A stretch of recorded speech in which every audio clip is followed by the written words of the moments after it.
Congratulations, guys. 7-0 after that defeat last week. That must feel so good to get such a big win here today.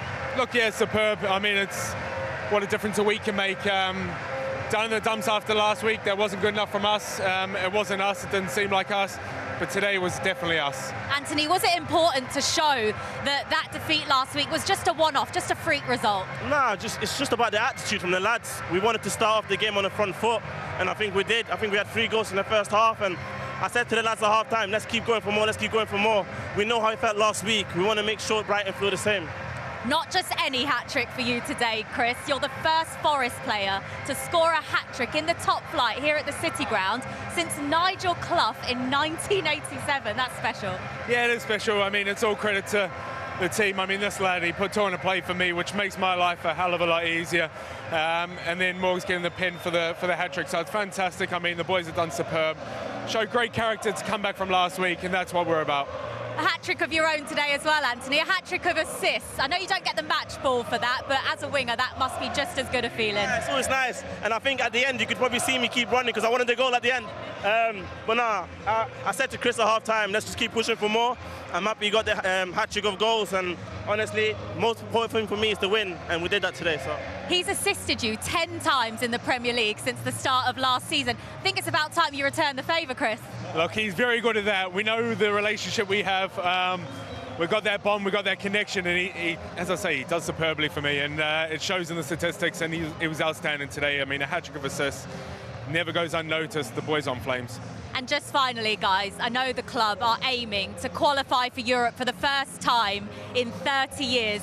With every win, does that dream just feel that little bit closer? It's all about taking it game by game, you know. We can't be complacent. We just got to keep working hard and just continue to let football do the talking and just let the fans continue to believe. Guys, well done today. And Chris, no surprises. You're today's player of the match. Well done. Thank you. Cheers, Anthony. Well done. What an afternoon for Chris Wood and for Anthony Elanga. Wood celebrating his 3rd Premier League hat-trick, and what a way for Forest to return to winning ways. I mean, you know, they would have been stung by that 5-0 loss to Bournemouth, but to then put 7 goals against Brighton, those 2 players, the stars of the show, Anthony Elanga with the hat-trick of assists as well. I mean, who would have seen that coming, Steve, as much as we would have seen last weekend coming? Nobody saw it coming. Nobody saw the manner of the way they won and the number of goals they scored and the number of chances they created. Nobody saw that. You can't lose 5-0 one week and then respond to a team in the top half of the table and win 7. I thought they'd bully them and win the game, but I didn't expect them to perform like that, and I didn't expect Brighton to perform the way they performed. Yeah. It was a huge margin between both sides, wasn't it? Yeah. Forest were up for it, and Brighton just may as well have stayed in the hotel, to be very honest. Well, he said you're squirming there, Glenn. Well, look, at least one of your can't lose 7. Look, at least one of your teams won 7. today. I mean, your former team. So look, we'll get into the Brighton situation in a moment. But with your centre forward's hat on, Chris Wood and his hat-trick, let's have a look at the 3 goals. The first of which, of course, came in the first half. Yeah, well, I mean, it's his best return at this level ever, and this team's built to provide for him effectively. This is a wonderful header, to control that, to head it down. It's everything you would want as a centre forward. We can see Lamptey just getting in a bit of a muddle here and going to ground, and it makes Elanga's job a little bit easier, but still this understanding between the 2 of them that Wood's going to peel onto that back post. I mean, I think Jules referenced it in the interview, that's 10 assists since the start of last season between the 2. So it's a very fruitful relationship, and I'm sure Chris Wood hopes it continues. I mean, Glenn, look at this goal. Look where Chris Wood is. Look where the defenders are. I mean, no one gets within 4 yards of him in the whole instance. It's terrible. I mean, listen, I don't want to keep going on about taking away from Chris Wood. He scored a hat-trick. He was magnificent. But Veltman, what is he doing? What is he doing? I mean, he just watches and watches and watches. He's got Chris Wood in front of him, one of the most prolific centre-forwards in the Premier League at the moment, and he doesn't go anywhere near him or address the ball. He doesn't do anything.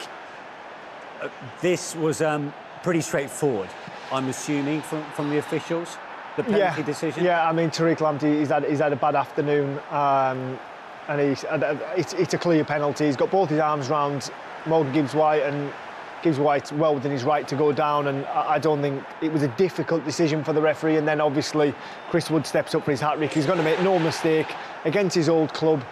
A third hat-trick in the Premier League and a wonderful season so far. Brilliant, yeah.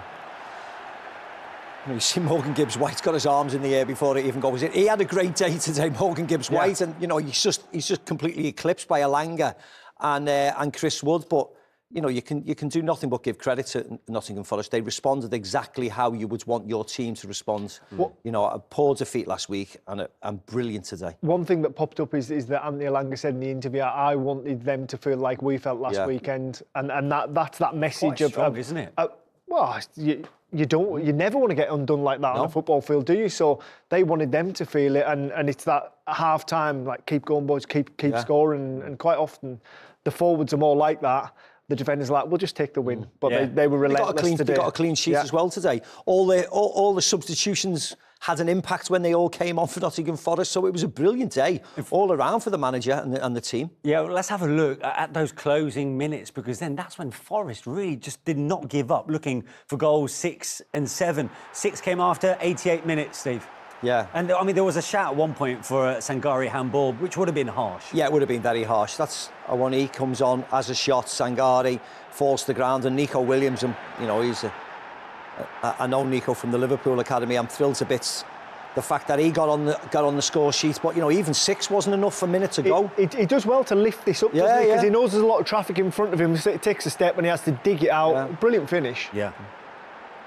And that was, you thought the icing on the cake, but there was still time for another one. Well, I mean, I've got a question about Verbruggen here, to be honest, because I just don't understand what the benefit of playing out is there. Just, you're 6-0 down, away from home, just get rid of it. He's still trying to do the same things as what you do at 0-0 and effectively hands Nottingham Forest to 7th. Yeah. And dare I say, that dressing room's going to be a very different place to this time last week for Forest. Yeah, of course.